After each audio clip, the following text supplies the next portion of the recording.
Welcome to my first video of the year. It took a while, but hey, here we are.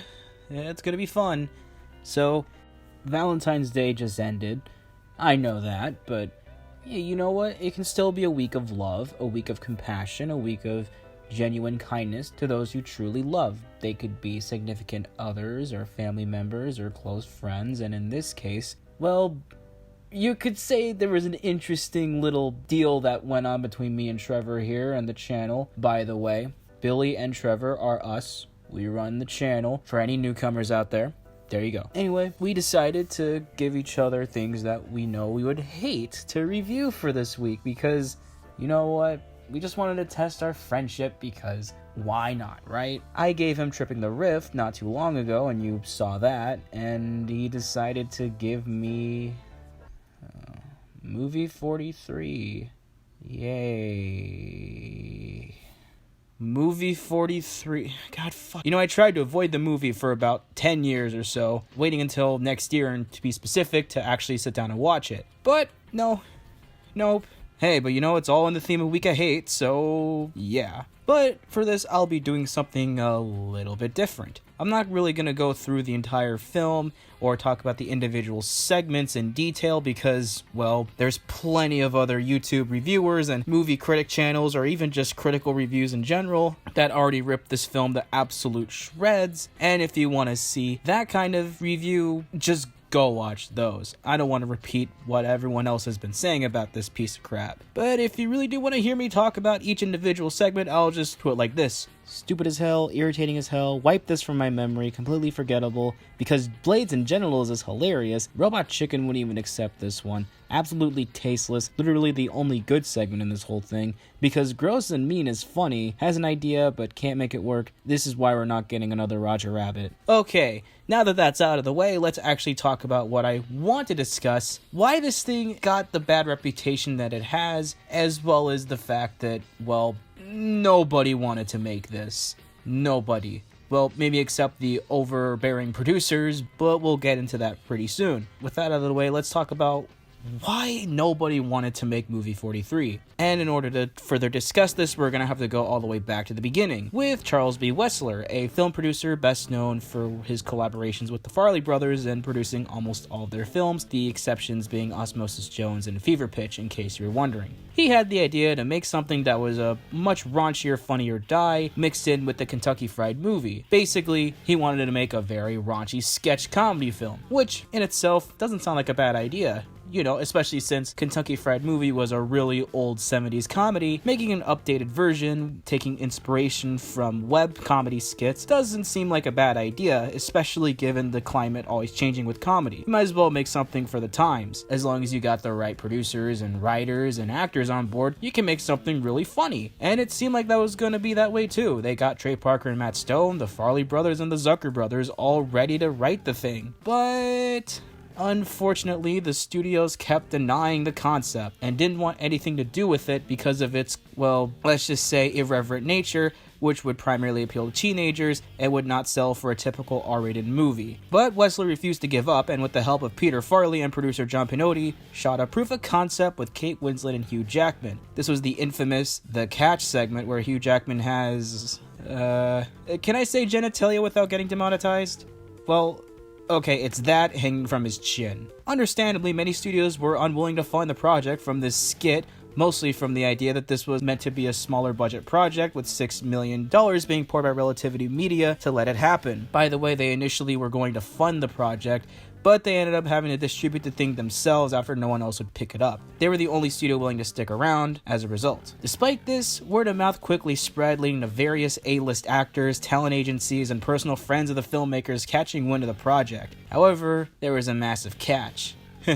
Yeah, isn't that funny? Due to the growing scale of the film, all the segments had to be shot with massive time gaps to accommodate the schedules of both the actors and directors. As a result, it took over 4 years to complete principal photography. Not only was scheduling a massive issue, but many actors refused to take part in the project, either backing out the last minute like Colin Farrell in Gerard Butler's Leprechaun sketch, which for the record I believe is really the only funny part of the entire movie, or straight up declining to appear like George Clooney, who is meant to portray an exaggerated version of himself being this guy who would fail to pick up women. Understandably, he said, no fucking way. Good on ya. One particular attempt to leave the project, however, was a massive failure. Richard Gere, a good friend of Wessler, signed on to appear in the iBabe sketch. Gere agreed to participate on the condition that he had to wait a whole year in advance, as he wouldn't be available. Thinking that this would infuriate Wessler, this instigated the exact opposite direction. Wessler believed that Gere really wanted to be a part of the film and was only building anticipation. When that time was met, Gere once again agreed on another condition. He insisted that the shoot only last for 4 days, and that the entire thing would relocate to New York City. Guess what?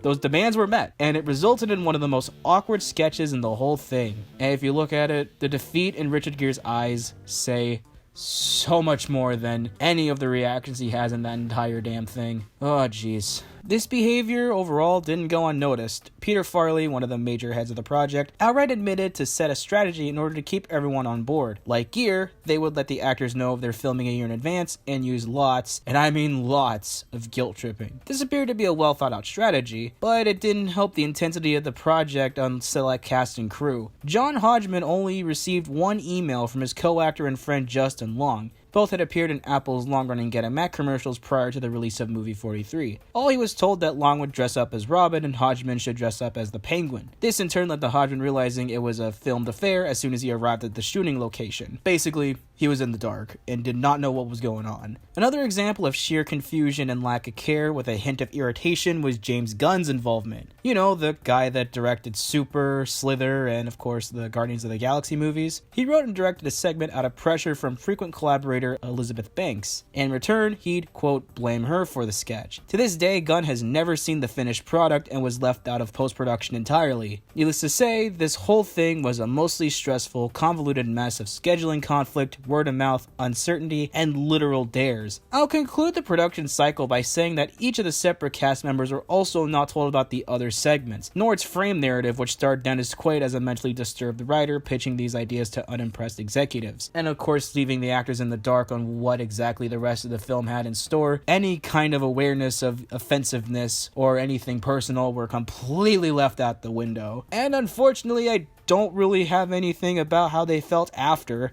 Let's just say no one really talks about it, and for good reason too. With conflicting emotions relating to the film and just tons of bad press relating to the A-list project, this could only lead to one thing: something eventful. And indeed, it was the talk of the town, for a film released in January, but obviously it got tons and tons and tons of negative feedback and often saw itself at the tail end of the worst movies of 2013 lists and was a prime candidate at the Razzie Awards, a very not fun award ceremony, but that's a topic for another day, hopefully never. Many online reviewers ripped this thing to kingdom come and were not pleased with this entire affair. Although, there are some people who would enjoy this film simply for the novelty of seeing all of these big name actors partaking in these disgusting or outright offensive actions, and well, I could kind of see the appeal. If what floats your boat is people trying to blow off steam from most of their serious work, it's nice to have an escape once in a while, and that's why a lot of these comedy films tend to be appealing to a lot of people. However, I believe there's definitely a limit to how far you can go, especially if almost everyone involved is not particularly interested. That's why it's hard for me to watch this one in particular. Now, I know I said that I wasn't going to be going into detail about movie 43 as a whole with the segments. However, I feel like I should talk about one thing if you guys really want to hear me talk about a specific aspect of the movie itself. That being the frame narratives. And notice how I said narrative with a plural. Yeah, there's two. The original one, starring Dennis Quaid, as I mentioned earlier, was initially shown in the theatrical release. While it's not necessarily funny, it gets the job done pretty well, having this manic screenwriter pitching all these outrageous ideas. It complements the insanity really well, and as a result, again, while not particularly enjoyable, at least it's justifiable in universe as to why these things are just so intriguing, let's just say. Same can't be said for the other narrative, which was shown in specific regions across the world, mainly in Europe, and was featured on the home video release of movie 43, and after that has become the official frame narrative for the movie in every subsequent streaming re-release. I don't know why this is the case. It diminishes the already horribly written sketches into just being these forbidden deep web videos linked to the forbidden movie 43, because these dumb teens were trying to manipulate their dorky little brother into something. I honestly have no idea. I can't be bothered to remember. And so they just put him through all this torture and end up getting in trouble with all these other gangsters or whatever they're supposed to be, and finding this forbidden treasure, and the whole friggin' world goes to war and it gets destroyed at the end. And the sketches here, as a result, feel a lot like filler that could literally be replaced by anything. Hell, this could have been reworked into a horror anthology, having nothing but creepypasta wannabes or direct adaptations. I know some of you guys would probably want to see that.